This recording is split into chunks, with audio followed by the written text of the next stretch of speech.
Hi, this is part 2 of my battery pack assembly. I've had a bit of time this afternoon, so I've been able to get on with preparing. I was going to put 3 of these bus bars between the groups of cells, but it occurred to me that actually there's no real need. These are more than capable of carrying the current, and the way I've positioned them each side, it lends itself quite well to tacking my 5 amp wires straight to this. So I've left it at 2 on both sides. I've bent the positive side and put on 2 loads of 10 gauge cable. I've just doubled up for extra capacity. This will be trimmed down when it's finished, it's just extra long at the minute. But I just thought I'd just quickly show how I've been soldering these. I've already done these here on this side. Every single one of these has got a 5 amp wire that joins to the large heavier copper bus bar effectively. I've pre-tinned all of the cells. They tin up fairly easy, better than some others I've tried.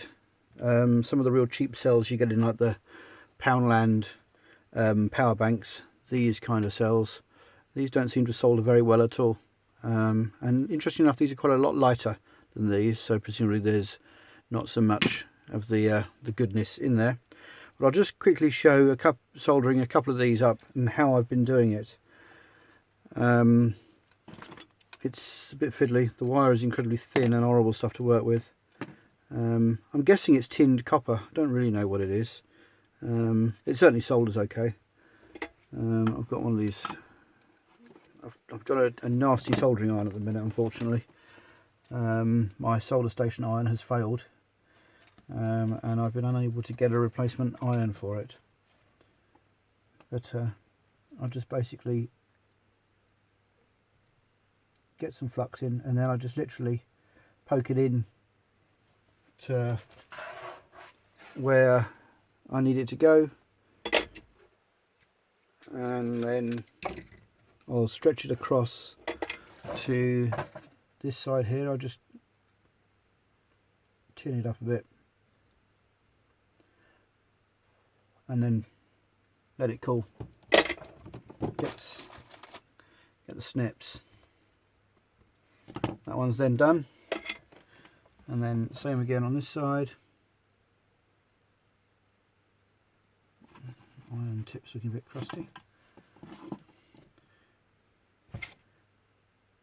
Unfortunately, because I'm having to melt really quite heavy copper, or melt the solder onto quite heavy copper, I've got the iron temperature set up quite high, and it's making the tip corrode quite badly.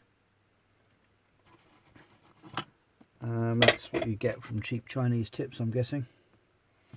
But it's quite a laborious operation, this.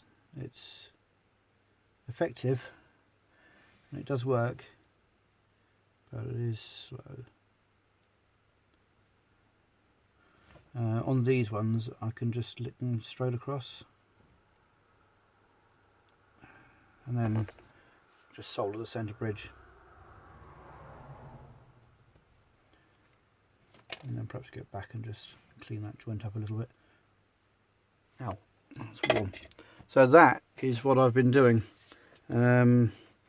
It'll take some time to do all of these. There's 16, 16, 16, and then the same on the other side. But that's the way I do it, and I've seen other people do it this way as well. The idea being that if the positive is on this side and the negative would short out and the BMS doesn't kill the power, this is rated at 100 amps. The idea is these, or a group of these, would blow so that it would render the pack safe and it wouldn't go thermonuclear, because that would be quite scary with a pack even of this size, and bigger ones would be horrendous. But there you go, that's what I've been doing. So if you find it interesting, just give us a like. Any suggestions? you want me to, anything you want me to show, then just put in the comments and I'll try to answer anything that people ask. Thanks for watching.